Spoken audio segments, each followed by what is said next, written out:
Hello everyone, I'm Sharup. Welcome to my Facebook page and YouTube channel Sharup Official and welcome to my another video. তো নদীর কূলে বসবাস করা মানেই নদীর সাথে যুদ্ধ করা। এখানে যুদ্ধ করতে হয় নদী ভাঙনের সাথে। বর্ষার সময় যখন অনেক জল হয় তখন নদীতে ভাঙন শুরু হয়, আর যখন জল নেমে যায় তখন তো আরো বেশি ভাঙন হয়। প্রতি বছরই দেখা যায় দু একটি ঘর নদী ভূতলে চলে যায়।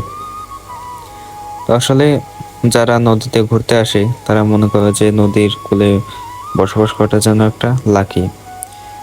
আসলে বিষয়টা সত্য হলেও নদীর কাছে যারা বসবাস করে তারাই কিন্তু জানে যে নদীর কূলে বসবাস করলে কতটা মানে নদীর সঙ্গে যুদ্ধ করতে হয়।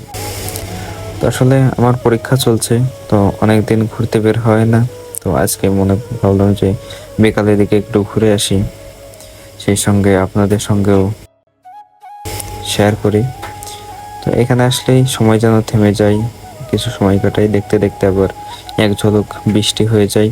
তো বৃষ্টি পরেই দেখা যায় যে সবাই যে যার কাজে, আমাদের এই এলাকার কৃষি পরিবারের ছেলে মেয়ে সবাই কিন্তু অনেক কাজের, এবং আমাদের নদীতে অনেক নৌকা বাঁধা দেখা যায়।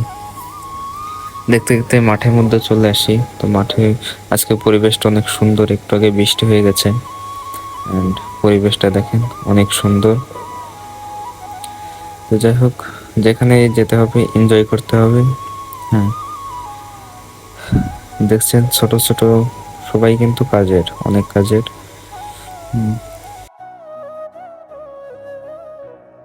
তো এরপর আমরা এই রেস্ট হাউসে একটু বসে জিরিয়ে নেই, এরপর গল্প টল্প করে এরপরেই দেখতে পাই যে আমাদের পিঠের কাছে অনেক পিঁপড়া।